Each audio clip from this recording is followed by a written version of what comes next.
Hello दोस्तों, नमस्कार। मेरा नाम है के। किस्से, कविताएं और कहानियों में आपका स्वागत है। आज हम बात करेंगे फिल्म एक्टर उल्हास का फिल्मी सफ़र 1913 से 14 जुलाई 1969 तक। गुजरे जमाने के चरित्र अभिनेता उल्हास का फिल्मी जीवन सफ़र। बीते जमाने के मशहूर एक्टर हीरो उल्हास एक जाने माने प्रसिद्ध हिंदी अभिनेता थे।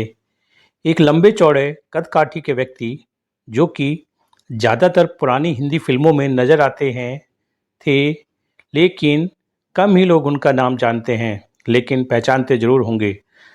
जब कोई हम उनकी तस्वीर देखते हैं या कोई उनकी फ़िल्म देखेंगे, तो हम उनको ज़रूर पहचान लेंगे कि हाँ, यही एक्टर उल्हास हैं। एक्टर उल्लास के बारे में जो 1937 से लेकर 1969 तक फिल्मों में सक्रिय रहे, एक्टिव रहे और उल्हास ने करीब 100 से अधिक फिल्मों में काम किया। उल्हास का असली नाम, रियल नाम एम.एन. कौल था। उनका जन्म चांद बहादुर कौल के घर में एक कश्मीरी पंडित के परिवार में अजमेर मेवाड़ में 1913 में हुआ था। जन्म तिथि का कोई उल्लेख नहीं मिला है, जो कि कमला नेहरू के भाई थे। इस तरह उल्हास इंदिरा गांधी के चचेरे भाई हैं और इंदिरा गांधी भारत की तीसरी देश की प्रधानमंत्री थी। वह एक्टर प्रेम अदीब के दूर के रिश्तेदार थे। उल्हास ने अपनी पढ़ाई पूरी करने के बाद प्रेम अदीब की मदद से 1935 में फिल्मों में अपनी किस्मत आजमाने के लिए पुणे चले आए और प्रभास स्टूडियो में काम की तलाश करने लगे। उस जमाने में एक और कश्मीरी अभिनेता एक्टर फिल्मों में मशहूर थे, जिनका नाम था चंद्रमोहन, यानी चंद्रमोहन विट्ठल, जो कि एक कश्मीरी व्यक्ति थे और कश्मीरी अभिनेता थे। उल्हास की मदद की और उन्हें फिल्मों में काम मिल गया।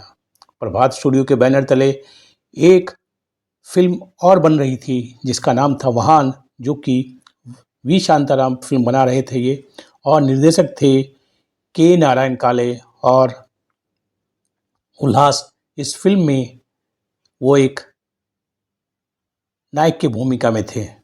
जब बॉम्बे टॉकीज ने अपनी फिल्म 1942 की बसंत शुरू की, जिसमें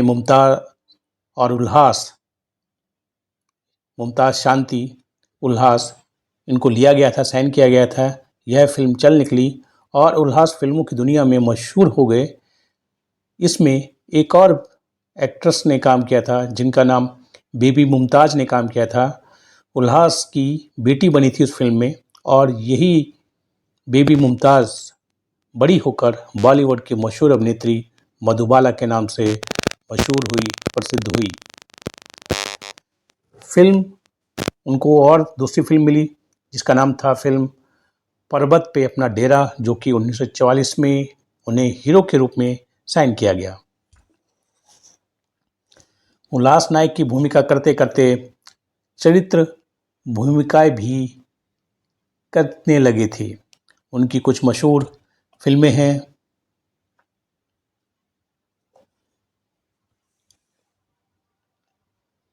जैसे कि हम पहले बता चुके हैं कि उनकी 1944 की फिल्म पर्वत पे अपना डेरा, उसके बाद दो भाई, झांसी की रानी 53 में आई, लैला मजनू, अमर, जो कि दिलीप कुमार की फिल्म थी, बहुत ही मशहूर फिल्म थी, नास्तिक फिल्म जो कि 1954 की फिल्म थी, जिसमें आई.एस. जौहर और अजीत एक्टर थे, मिर्जा गालिब थी, कुंदन, जो कि सोहराब मोदी की फिल्म थी, जिसमें वो खुद भी एक्टिंग की थी जिन्होंने, और खुद ही उन्होंने वो फिल्म बनाई थी।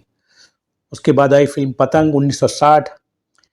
कुंदन में उनका अभिनय इतना अच्छा था कि उन्हें तीसरे फिल्म फेयर पुरस्कार में सर्वश्रेष्ठ सहायक अभिनेता की श्रेणी में भी नामांकित किया गया था। उसमें उन्होंने एक पुलिस इंस्पेक्टर की भूमिका निभाई थी। उल्हास ने वी शांताराम की फिल्मों में एक नियमित कलाकार के रूप में फिल्मों में काम कर रहे थे। उनकी वी शांताराम की बहुत सारी प्रसिद्ध फिल्मों में काम किया है, जिनमें से कुछ हैं डॉक्टर कोटनिस की अमर कहानी, बहुत ही पुरानी और बहुत ही अच्छी फिल्म थी। दहेज 1950 की फिल्म थी। सुरंग, दो आंखें 12 हाथ वी शांताराम की सुपर डुपर शानदार फिल्म 1957 की फिल्म थी। नवरंग कलर फिल्म थी ये 1959 की। सेहरा, ये भी कलर फिल्म थी, 1963 की फिल्म थी। ये भी बहुत ही अच्छी और सुपरहिट फिल्म थी। ये सभी बेहतरीन सुपरहिट फिल्में हैं, एक बार इनको ज़रूर देखना चाहिए। जहाँ भी मिले, टीवी पर या यूट्यूब पर, ये बहुत ही इंटरटेनिंग फिल्में हैं। उनकी और बहुत सारी मशहूर फिल्में हैं जिनमें उनका अभिनय सर्वोच्च है। उनका कोई कंपैरिजन नहीं किया जा सकता। उनका अपना एक एक्टिंग स्टाइल था, एक उनकी दमदार आवाज़ थी और उसी के चलते उनको ऐसे दमदार रोल मिला करते थे। उनकी फिल्में आई गाइड 1965, संघर्ष, प्रिंस, ही झांझा, अमर, क्षमा, परवाना, जिद्दी, गूंज उठी शहनाई, रानी रूपमती,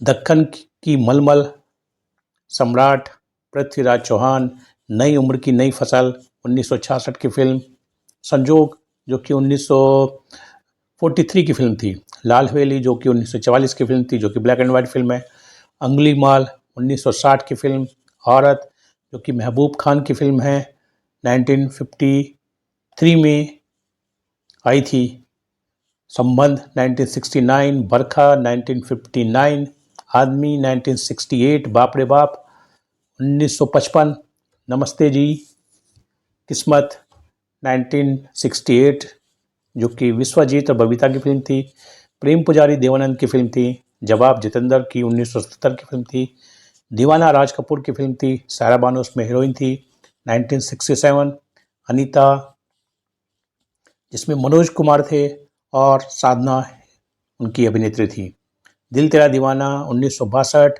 बड़ी दीदी 1969, संघर्ष 1968 जिसमें दिलीप कुमार, संजीव कुमार और बलराज साहनी थे, अर्श, बड़ी दीदी, जौहर महमूद इन गोवा 1965 की फिल्म है, जिसमें कॉमेडी फिल्म थी जो कि जिसमें आई.एस. जौहर और महमूद दोनों थे। इन फिल्मों में इनकी यादगार चरित्र भूमिकाएं और शानदार अभिनय है। इनका कोई सानी नहीं है। एक से बढ़कर एक उन्होंने अभिनय किया है फिल्मों में। उल्लास ने अपने 38 साल के करियर में उन्होंने कई हिट 100 से अधिक करीब 130 फिल्मों में काम किया। उनकी जो आखिरी फिल्म थी वो फिल्म सवाल थी, जो कि 1982 में आई थी, जो कि उनकी मृत्यु के करीब 13 साल बाद वो फिल्म रिलीज हुई थी। निधन, उल्लास की मृत्यु 14 जुलाई 1969 को मुंबई में हो गई थी। 1969 में जब उनकी मृत्यु हुई तब उनकी कई फिल्में रिलीज़ होने के लिए पेंडिंग पड़ी थी। उन्होंने फिल्मों में काम तो कर चुके थे लेकिन वो फिल्में रिलीज़ नहीं हुई, इसलिए 1969 में कई फिल्में उनकी मृत्यु के बाद रिलीज हुई।